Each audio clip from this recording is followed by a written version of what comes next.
আপনি দেখছেন Padma news 24.com এর রাত 8:30টার বিশেষ বুলেটিন ফ্ল্যাশ নিউজ। সাথে আছি আমি Afsana EV. facebook.com/poddanews24 page follow করে আমাদের সাথে থাকুন।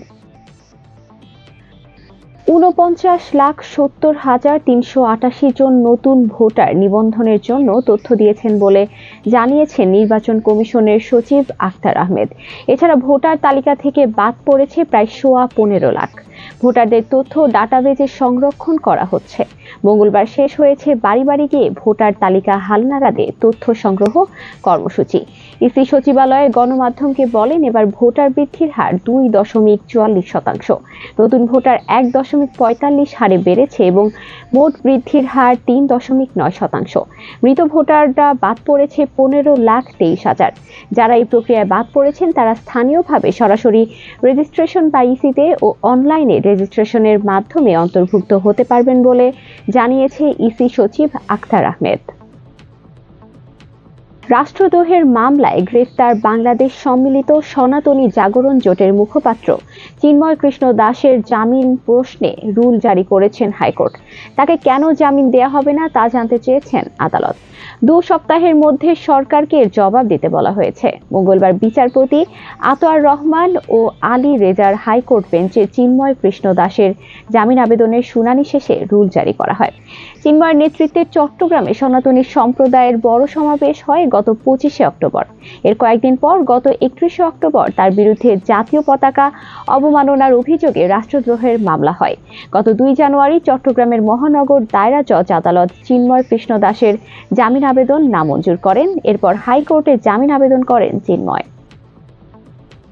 যুব ও ক্রীড়া উপদেষ্টা আসিফ মাহমুদ সজীব ভুঁইয়া বলেছেন, ব্যক্তিগত ও পারিবারিক কলহে হওয়া মৃত্যুকেও সাম্প্রদায়িক সহিংসতায় মৃত্যু হিসেবে দেখিয়ে রিপোর্ট প্রকাশ করেছে হিন্দু, বৌদ্ধ, খ্রিস্টান ঐক্য পরিষদ।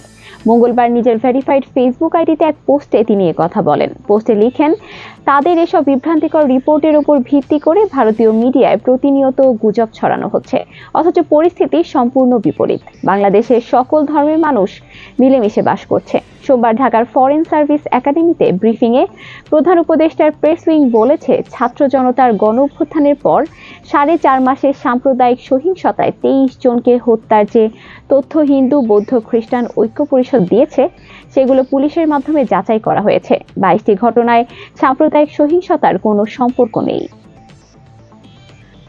বাল্য বিয়ে রোধে বিয়ের ক্ষেত্রে মেয়ের বয়স 16 এবং ছেলের বয়স 18 করা সহ 16 দফা দাবি জানিয়েছে বাংলাদেশ মুসলিম নিকাহ রেজিস্ট্রার কল্যাণ সমিতি।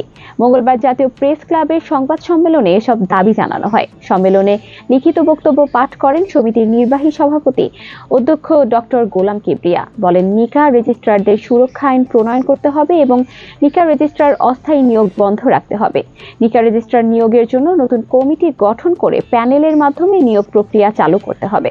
নিকাহ রেজিস্ট্রারের সংশ্লিষ্ট যোগ্যতা সম্পন্ন সন্তানকে শূন্য পদে বাবার স্থানে ছেলেকে সরাসরি নিয়োগ দেওয়ার বিধান রাখার ব্যবস্থা করতে হবে।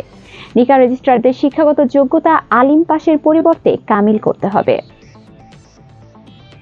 ঢাকার মোহাম্মদপুর থেকে নিখোঁজ স্কুল ছাত্রী আরাবি ইসলাম সুবাকে নওগাঁয় উদ্ধার করেছে পুলিশ। মঙ্গলবার ভিডিও বার্তায় জানায় নিজের সুস্থতার কথা। সুবা বলেন, ভালো আছেন, তিনি বাবার কাছে ফিরে যেতে চান। অন্যদিকে পুলিশ জানায়, পরিবারের লোকজন নওগাঁয় পৌঁছালে তাদের হাতে হস্তান্তর করা হবে। মঙ্গলবার দুপুরে জানা যায়, নিখোঁজ স্কুল ছাত্রী আরাবি ইসলাম সুবাকে দেখা যায় নওগাঁয়, তবে পুলিশের উপস্থিতি টের পেয়ে সেখান থেকেও সটকে পড়ে সে।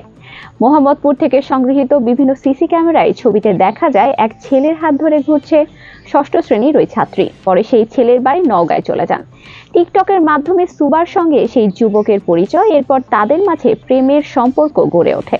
রোববার সন্ধ্যায় কৃষি মার্কেট এলাকা থেকে তিনি নিখোঁজ হন। গুরুত্বপূর্ণ সব সংবাদ জানতে পদ্মা নিউজ 24.com এর বিশেষ বুলেটিন ফ্ল্যাশ নিউজ দেখবেন প্রতিদিন রাত 8:30টায়। ফ্ল্যাশ নিউজ দেখতে ফেসবুকে আমাদের ফলো করুন facebook.com/poddanews24 আর ইউটিউবে সাবস্ক্রাইব করুন youtube.com/@poddanews24 চ্যানেলটি। নিয়মিত দেশ বিদেশের আপডেট সব সংবাদ জানতে ভিজিট করুন মাল্টিমিডিয়া নিউজ পোর্টাল poddanews24.com। পরবর্তী ফ্ল্যাশ নিউজ দেখার আমন্ত্রণ জানিয়ে বিদায় নিচ্ছি আমি আফসানা ইভি। ভালো থাকুন, সুস্থ থাকুন।